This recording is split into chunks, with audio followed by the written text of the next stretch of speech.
பணம் கொடுத்து வெற்றி பெற தினகரன் முயல்வது வருமான வரித்துறை சோதனையில் தெரிய வந்துள்ளதாகவும் திமுகவும் வாக்காளர்களுக்கு பணம் கொடுப்பதாகவும் முன்னாள் முதலமைச்சர் பன்னீர்செல்வம் குற்றம் சாட்டியுள்ளார்.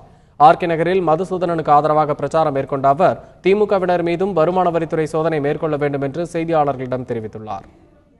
வாக்காளருக்கு 4000 ரூபாய் வீதம் வழங்கப்பட்டு 2 நாளாக வழங்கப்பட்டது.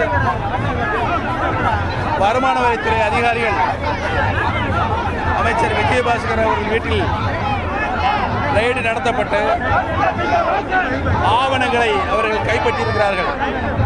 அந்த ஆவணங்களுடைய பட்டியல் இன்றைக்கு அனைத்து தொலைக்காட்சிகளிலும் வெளிவந்து கொண்டிருக்கிறது.